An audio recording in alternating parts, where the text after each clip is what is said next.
Coming up on the Lakeside Loop, Mr. Matthies gets inducted in the High School Basketball Coaches Hall of Fame. Pep Band plays under the Friday night lights, and Elijah Grow produces his own music. The Loop starts now.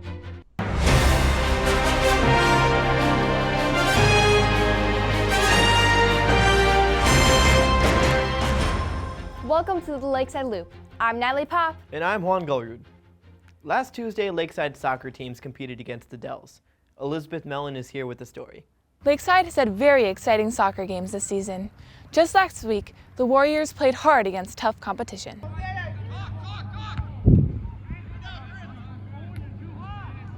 I used to play soccer for most of my life. I loved the sport, getting to be part of that, and coaching is just being able to continue being part of a sport I really love, and to help these guys to reach their potential as much as I can. It's a lot of fun for me to see them succeed. This is the start of my fourth season of coaching. Soccer is a sport that, a lot of people don't like to watch it. It seems boring. Oh, there's only a goal, a game, and whatnot. But if you learn a little bit more about soccer, there's just constant movement, constant action. There's no breaks or anything like that. When you see good soccer, it's fast paced, it's exciting. Consider soccer if you like to run, but you like to run with I give so much credit to cross country because they can run and they have that focus. I was a person that if I was going to run, I needed a ball or something else as part of it. There's the physicality of soccer, and really it's a team game. You can have one star player, but that's not going to carry your team to necessarily a really high level if the rest of the team isn't able to work together around that too. I'd say it's going really well. I'd say there's been a lot of learning moments. This team is a special team. It's got a lot of skill on it, and they're aware of that too. And when we face tough teams, those are games that they're able to recognize, we've got some learning to do to reach that next level that they're certainly capable of reaching. But so far, so good. We've done a little, occasionally at the end of practices early on in the season, we did kind of mixing conditioning with team bonding in the sense of relay races, whatnot. So the guys who are winning those relay races, they don't have to do as much of this and that. So still kind of getting some exercise in while kind of creating an atmosphere of cheering each other on and whatnot, competition as well. Success is really, it's not anything, not my successful moment. I'd say there's moments that are successful, and that's when the team is being successful, when they're coming together and encouraging one another, when they're building each other up, and then also getting to win on top of that. That's total success for me, showing their good character there as young Christian men on the field, while they also get to win the game itself. That's a good package, I'd say. Continue playing your best, Warriors. Thanks for working hard. Friday night football games here at Lakeside are very special when the band plays during warm-ups. It gives the game a lot of fun and energy. Here's Ragani Strapar to tell us more. One of the ways students can use their God-given abilities is through Pep Band. This is how it went on Friday. So we just play a bunch of popular songs such as Sweet Caroline and other ones like that everyone basically knows. We play probably for 20 minutes before the game starts, and then for every touchdown we play the school song. So for Pep Band we play on all the Friday nights when we have football games, and then on some volleyball games we play there. It's a lot of fun to play with school spirit and everything, and just have fun with all your friends and everything, just playing songs. On homecoming night, we all did a field show for the band, and that was lots of fun. I love playing my trombone, that's my instrument. It's really fun. And then Pep Band is just my favorite part of band. It's so fun to do. Thank you, band, for the fun music. Keep up the good performances. We all enjoy music and have our own tastes in music. It's one thing just to like it, and it's a completely different thing to write your own. Well, we have a student here at Lakeside who writes his own music. Let's tell you about him now.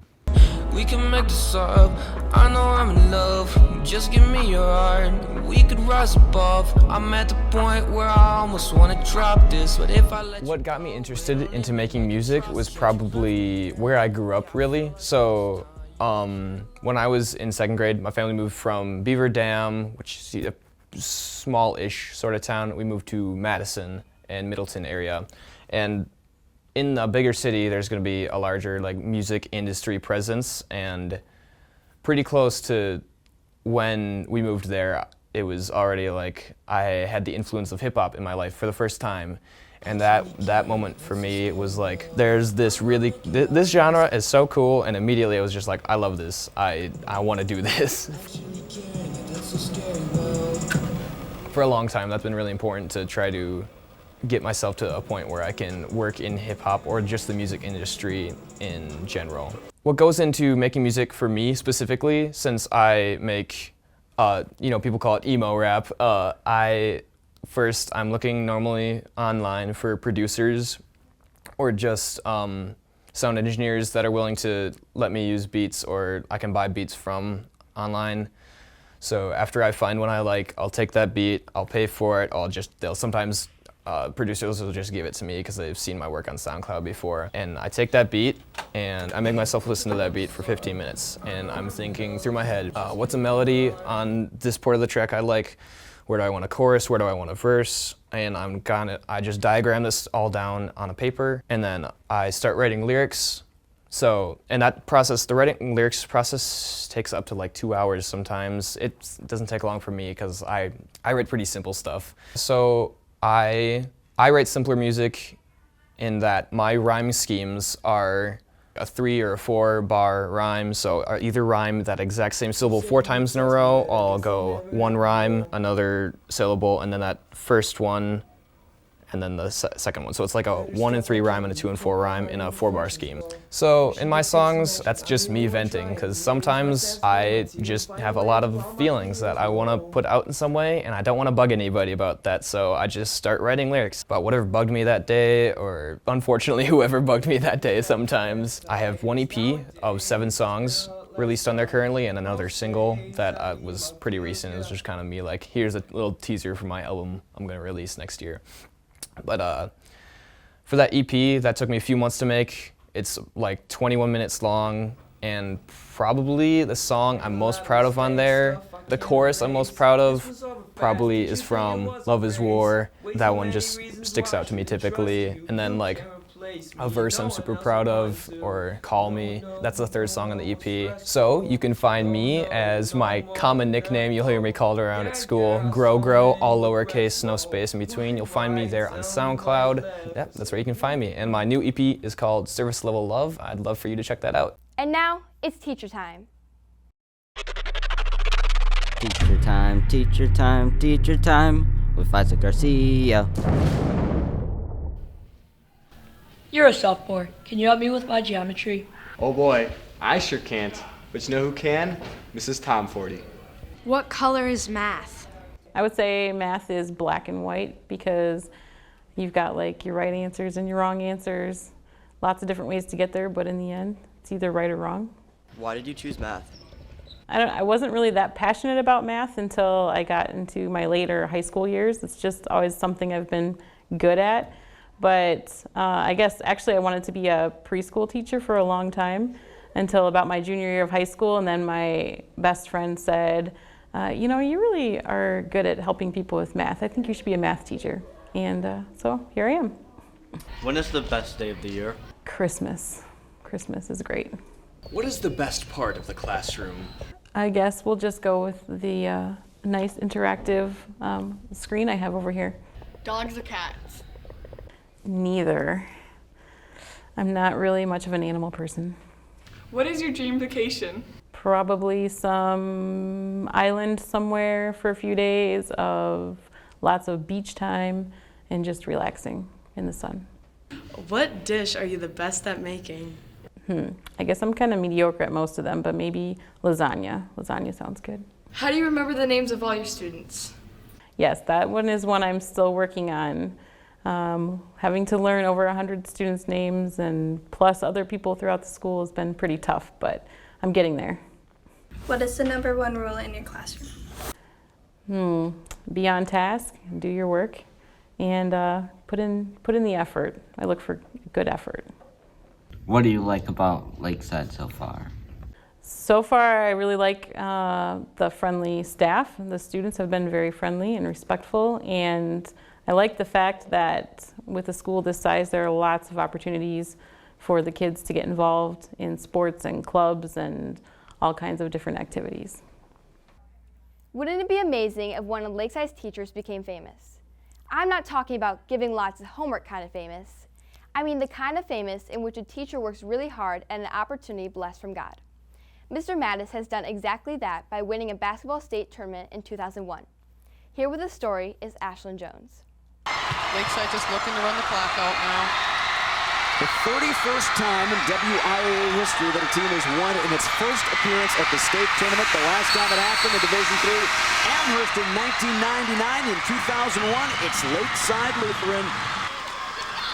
Will Coach Tim Matthies of Lakeside Lutheran please proceed to center court to receive the team trophy.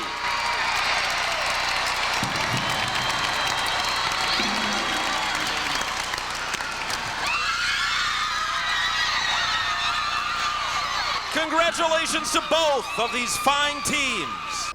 Lakeside's very own Mr. Matthies was inducted into the WBCA Hall of Fame. He was inducted this past Saturday into the 2022 class of the Wisconsin Basketball Coaches Association under the high school coach category. So the night of the induction, they had a nice dinner, and then after they did the season awards for the year, then they bring each inductee up to the podium, and they say a little bit about their coaching career, and also do some pictures. They show a little bit of a slideshow about some of the events in your, as you grew up or in your coaching career and things like that too. So they really do a nice job of taking the time and honoring each person that's being inducted. I would just encourage all the young players just to keep at it. It's so much fun, put the time and effort into it, and it just is a blast. Put your heart and soul into it and enjoy being around your teammates. Do it for each other. It truly is an honor, truly is a privilege. God has been so good to me, so good to the girls basketball program at Lakeside. Yeah, Tim Matthies, a Lakeside Lutheran, watching his team force the turnover. And the Warriors try to get on the board. Here's Menpa. Clears to Bauer, the shot up, and good. Thank you for your work and effort, Mr. Matthies. We appreciate all you've done. And now you're in the loop. I'm Juan Gulrud. And I'm Natalie Pop. Thanks for watching.